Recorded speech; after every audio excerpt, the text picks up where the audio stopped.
انقدر اینا خبیثن. الان که ما اینجا نشستیم اسرائیل رو دوست قرآن میدونن، شیعه رو کافر میدونن.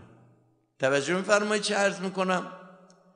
وهابیت اسرائیل و یهود رو که قرآن میفرماید دشمنی در عداوت برای شما به پای یهود نمیرسه، اینا رو دوست کعبه و قرآن و پیغمبر میدونه، شیعه رو کافر میدونن. شرنترین عقاید رو نسبت به اعتقادات دارن، سخیفترین مطالب رو در مورد پروردگار متعال دارن.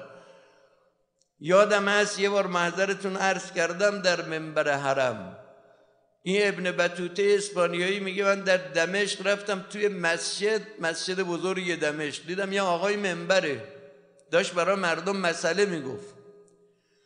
رو کرد به مردم گفت خدای متعال شبهای جمعه از آسمان میاد رو زمین.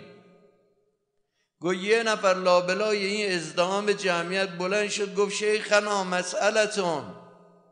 گفت سوالتو بپرس. گفت خدا چجوری میاد رو زمین؟ بله آقا شبهای جمعه چجوری میاد رو زمین؟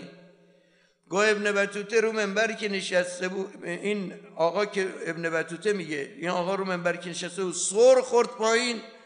گفت اینجوری که من سر خوردم پایین خدای متعال اینجوری میاد رو زمین. اینا خدا رو اینجوری معرفی کرد. ابن بطوطه میگه از یکی پرسیدم این کیه که اینجوری خدا رو معرفی؟ گفتن یه ابن تیمیه است، تئوریسین افکار وهابیت، که تو این کتاب منهاج السنه که او اسمش گذاشته منهاج السنه، بزرگان ما بهش میگن منهاج البدعه.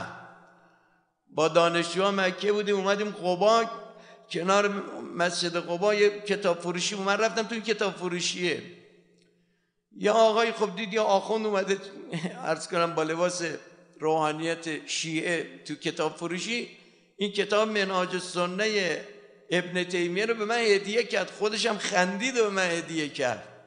اول تا آخرش چرندترین مطالب رو در مورد مسائل اعتقادی توش نوشته شده که عرض کردم بزرگان ما اسمش گذاشتم منهاج البدعه.